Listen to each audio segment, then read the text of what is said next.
Hello everyone, my name is Ashutosh Sabharwal and I will start by going over the agenda for today's presentation. We will cover 9 topics. We will start by looking at what is Vigor ACS2 and give an overview of how Vigor ACS2 works. I will follow this by a video demonstration showing how quick and easy it is to create a VPN tunnel between two routers. Next, I will quickly show you a comparison between the older Vigor ACS SI and Vigor ACS2. We will also look at the benefit of using Vigor ACS2 and its features. After this, I will briefly go through CPE configuration, managing CPE devices, and finally look at the system requirements for the software installation. I will now start by looking at what is Vigor ACS2. Vigor ACS2 is a TR069 based centralized management system for DRATEC Vigor devices. With a user-friendly interface, it allows system integrators and network administrators to configure, monitor, and manage DRATEC devices remotely from the comfort of their offices or homes. The user-friendly interface has responsive display which automatically adjusts and arranges content to suit a variety of devices such as PCs, tablets, or phones. Vigor ACS2 is a software package from DRATEC and license keys are available from 25 to 5000 nodes. This centralized management tool for DRATEC devices has a large number of features that are listed here. These includes automatic remote service provisioning for DRATEC Vigor devices, real-time status monitoring, scheduled firmware upgrades, device performance reporting and system logging, drag and drop VPN configuration wizard, flexible and secure CPE grouping, scheduled backup and restore of configuration data, TR069 compliant, access point and wireless management, responsive web design, enable viewing on various screen sizes. I will go into more details later on some of these features. This table shows the DRATEC routers currently supported by the different firmware versions as at December 2018. Note that these are not the latest firmware, but the routers must be at the level indicated or of higher versions. More products will be added to the list in the future updates. I will now briefly describe how Vigor ACS2 works. Vigor ACS2 utilizes the TR069 standard for communication between the ACS2 server and the CPE devices. You can have any number of DRATEC devices on the internet that can be managed by the ACS server. TR069 is an application layer protocol for remote management of end-user devices. It was developed by automatic configuration of modems, routers, gateways, and access points, etc. by using an auto configuration server. There are several parameters required for communication between the ACS server and the CPE devices. These are ACS URL. This is the internet address of the ACS server. Periodic inform interval. This is the time period before the CPE device contacts the ACS server. Username and password. This is used to authenticate the CPE device on the ACS server. In the TR069 communication process, the connection between the CPE device and the ACS server is not permanent. The CPE device establishes the connection with the ACS only at specific point in time determined by the periodic inform interval. It usually lasts several seconds, exchanging all necessary messages between the CPE and the ACS2 server. This short exchange of messages is called a provisioning session. A point to note here is that this session can be started only by the CPE device. However, the ACS server can send a request to establish connection, that is connection request, which makes the CPE device contact the ACS server. This connection request is used when changes in the configuration has to be deployed immediately. Instead of waiting for the CPE device to contact, the ACS server can inform the CPE device in advance of a need to contact to the server and implement changes. Before we go into specific details of Vigor ACS2, I will show you a short video clip to demonstrate one of the features of ACS2 while creating VPN tunnels. This video shows you how quick and easy it is to create VPN tunnels between two Duratec routers using the Vigor ACS2 application. This video is available on our YouTube channel on the link shown here.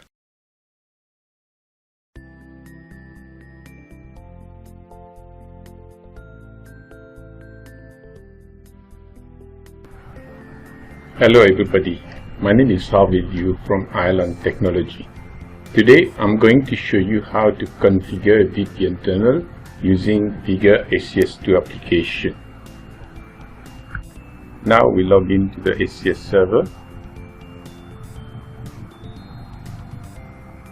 We type the IP address of the server, then we enter the usual administrator login and password and the validation code.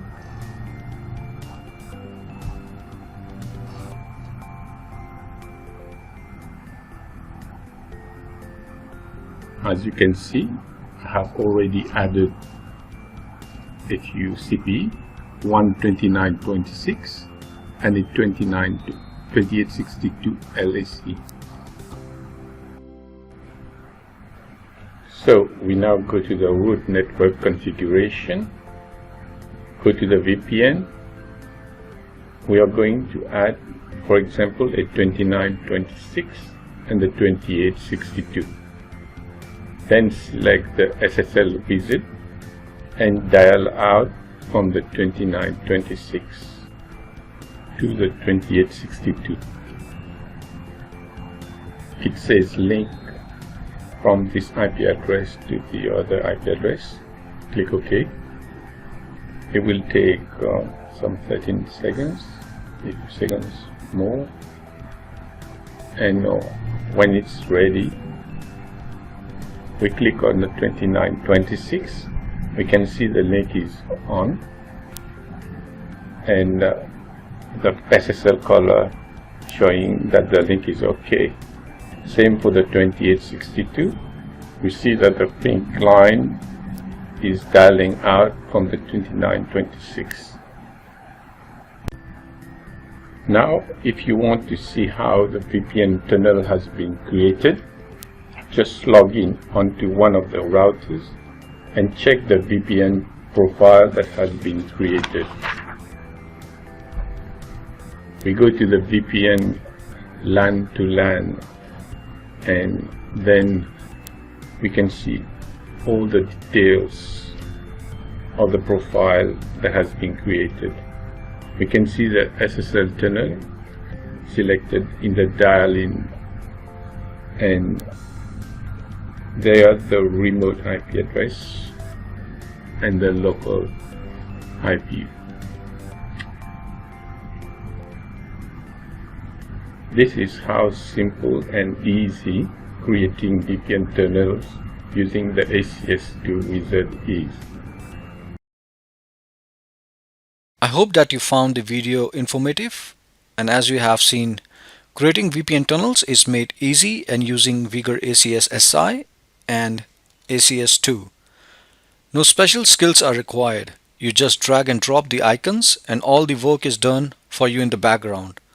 This video is available on our YouTube channel as shown here. Now that you have seen what Vigor ACS SI and Vigor ACS2 can do, I will briefly go through the main difference between the older Vigor ACS SI and Vigor ACS2. Here you can see the differences between the dashboard menu under the network section. Vigor ACS SI focuses on alarms and new devices. For Vigor ACS2, the dashboard has been rearranged to provide more information. It includes alarms, traffic, client status, only on one screen. Now here we have the dashboard view of the CPE devices. In Vigor ACS SI, we had device information and port status as well as network information. But in Vigor ACS2, the page is rearranged to provide more information on the CPE device. It includes graphs and system status. Menu layout is also different. In Vigor ACS SI, we have the menu on all four edges of the page compared to the menu being on the left side in the Vigor ACS 2. Here, buttons are rearranged on the left. The configuration page also looks different. In Vigor ACS SI, we have the function selection on the top of the page. In Vigor ACS 2, the configuration menu are on the left and is easier to follow. It has updated toggles and switches. Switching between selection also filters the following contents. Now that we have looked at the difference between the Vigor ACS SI and Vigor ACS 2, I will briefly go through some of the benefits of using Vigor ACS 2, especially if you have a large network to manage. We have some of the benefits of using TR069. There are that it provides CPE WAN Management Protocol, also referred to as CWMP, device configuration. Service providers can offer dynamic services such as home networking that's centrally managed by ACS. Support calls will also be reduced since customer devices will be monitored and alarm emails sent when it happens, and any issue can be resolved quickly before it becomes a major problem. I will go over a couple of examples to show how you can achieve cost saving by reducing the time required to perform tasks that would normally take a very long time on large network with many CPE devices. We will look at the network that has 500 CPE devices and all require a VPN tunnel to be established as well as firmware upgraded. First, we'll look at the amount of time it takes to create 500 VPN tunnels. If we were to create each VPN tunnel manually, we will need to log into each router and create the required configuration and test that it is working okay. If we allow 10 minutes for each VPN tunnel, then to create 500 VPN tunnels will take around 83 hours and 20 minutes. As you have seen in the video demonstration, creating a VPN tunnel is much faster. It will take between 10 seconds to 1 minute. It will allow 30 seconds for each VPN to be created. Then it will take 4 hours and 10 minutes to create 500 VPN tunnels. This will give you a time saving of 79 hours 10 minutes, which will reflect on reduced costs. In another example, we will look at the time it takes to upgrade the firmware for 500 routers. If we were to log into remotely to each router upgrade the firmware manually, it will take around 10 minutes per router. So to upgrade 500 routers, it will take 83 hours and 20 minutes. Now, if we carry out this task using ACS2, it will take about 15 seconds per router. So to upgrade 500 routers, it will take 2 hours and 5 minutes. This will result in a time saving of 81 hours and 15 minutes, resulting in further cost savings. Also, it is worth mentioning that firmware upgrades can be scheduled to run automatically without user intervention. In this case, you just create a schedule with the required devices selected with the current firmware and let it run overnight. So you will save even more time.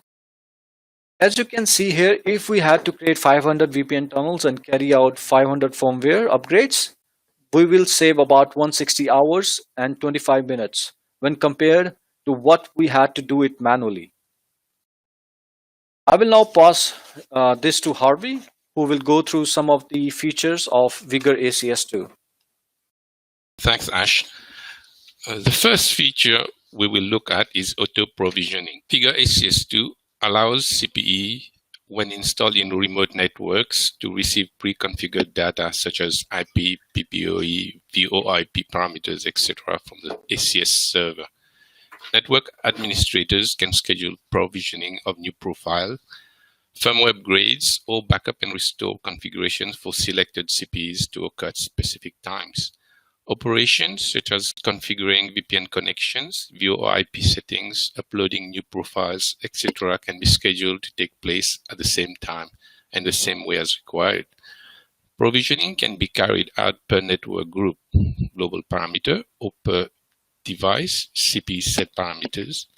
The CPE keep parameter feature restores configuration changes should they be accidentally removed by a network administrator. Auto-provisioning reduces the cost of on-site support and ensures network uniformity. VigoSS2 displays real-time information of CPEs, including uptime, firmware versions, resource usage, client number, etc. In addition, error conditions such as lost connectivity of CPEs, WAN, LAN, and VPN connections will be highlighted on the dashboard. VigoSS2 can also be configured to send notification of the error conditions to the network administrator. Logs generated by the SCS2 provide details of events executed, including device name, MAC address, device IP, command key, and timestamp for the event. Other events recorded in the logs include file downloads, reboot, parameter changes, etc. These are shortcuts to the main functions within VigoSS2.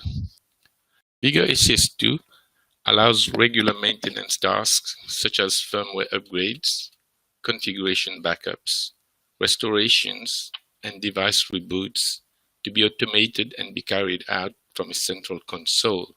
For example, firmware upgrades can be applied to a single device or a batch of devices. They can be scheduled to start at a convenient time. The AP management feature in VigoSS2 allows monitoring and configuration of Vigo APs, access point settings such as SSID, security, load balancing rules can be pre-configured and sent into an AP profile and automatically applied to Vigo AP that have joined the network. As we have seen in the video demonstration, VigoSS2 provides an easy method to create VPN tunnels between two CPEs. Simply drag the icon of one CPE and drop it onto another to create a VPN tunnel between two CPEs within seconds. Selectable options include the type of encryption method for the VPN tunnel. VigoSS2 records real-time alarms and sends alert messages about fault conditions of all CPEs to specified phone or email accounts. The types of alarm reports include date, time, alarm type, level, and acknowledged status. You can examine the alarm details and system logs to determine the nature of the faults and hopefully clear them without leaving your place and racing to the sites. A log view displays two types of information: device action and system status. The device action page lists network activity data of the CPEs such as download, reboot parameters, objects added or deleted by the VigoSS2, etc. With these records, you can check what had happened to each CPE and when. The system page displays the changes made to the CPEs by the VigoSS2, including network names, CPE locations, etc. VigoSS2 provides a range of reports for network administrators to monitor traffic conditions and activities of all CPEs. These reports cover the following performance details: device summary, status of CPEs, LAN and WAN statistics and graphical charts, firmware versions, CPE IP overview, LAN and WAN. Another feature is user management. 5 privilege levels are available for users to log into VigoSS2. These are System Administrator, the highest, Group Administrator, Administrator, Operator, and View-Only Operator, which is the lowest.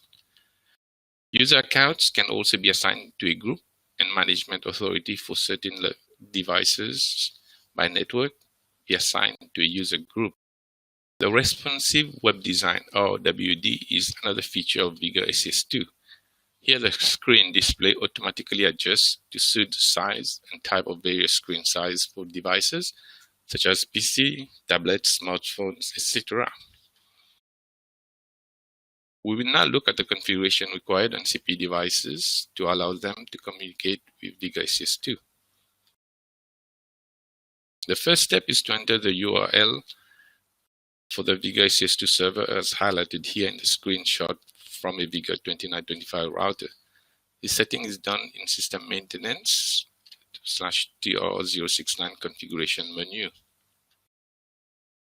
Next, you will need to enter the username and password to access the VigaSS2 server. These details are configured in the SS2 server in the admin section as shown here in the bottom corner. Here we have the username ACS and a password. In a live installation, it is recommended to change the default username and password for security reasons.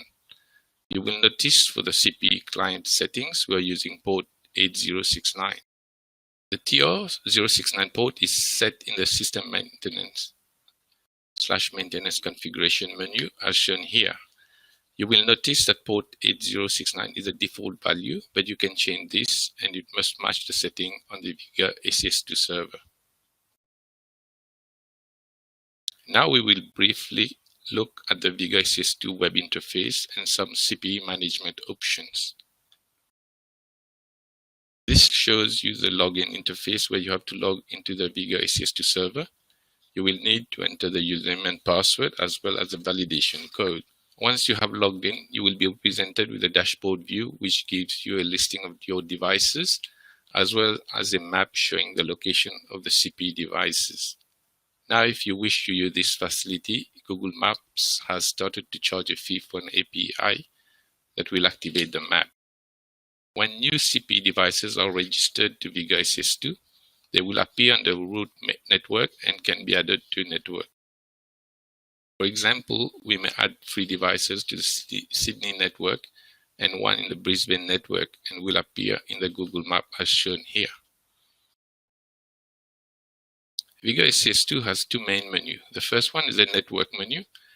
This includes dashboard view, monitoring submenu, which lets you look at alarms and logs, and the configuration menu, where various CPE parameters can be configured. One example shown here is a configuration menu for port redirection in the Viga 2860LN router.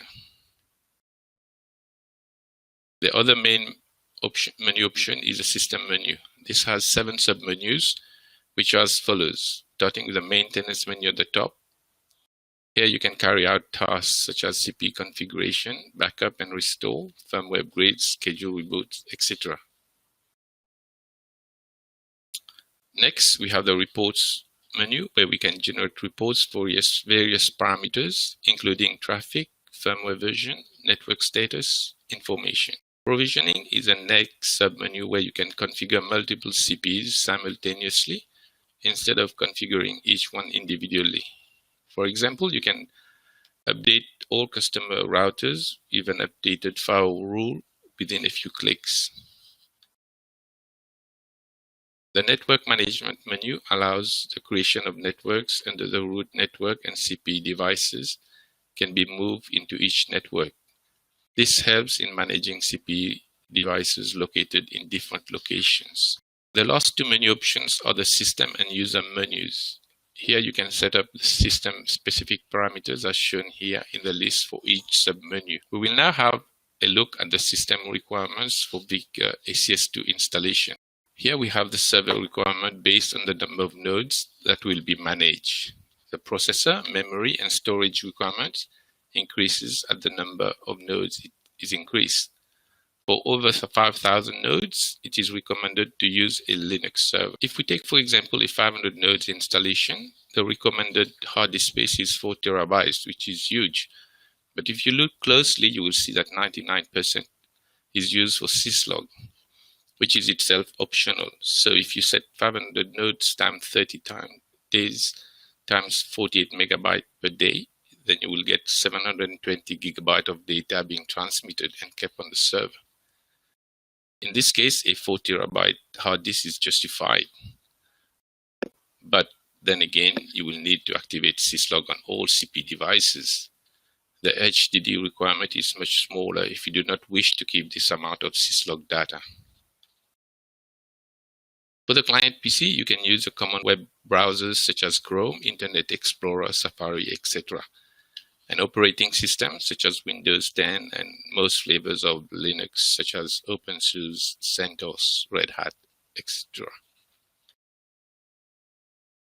Finally, if you wish to try Vega ACS2, please send us an email to sales@dratec.com.au and we will set up an account for you on our server for a 30 days trial period. We will install ACS2 on our system to make it easy for you. You can then add your devices and try out the various features available with full system administrator rights. Now we have a good news. In the near future, I'm talking about days or a maximum a couple of weeks, DRATEC Australia is getting ready to give a free 1-year license for 25 nodes, which will be hosted on our cloud server. So watch this space for the conditions and starting date. However, the free version will be able to monitor only 25 CPEs in one network, but no provisioning will be available. This will be offered to all resellers, system integrators, and network administrators. After that 1-year period, the user will then decide to move to the standalone full and unrestricted version of Vega ACS2. For more information on ACS2, please consult our website www.dratec.com.au or send us a request on support@dratec.com.au. Thank you and bye for now.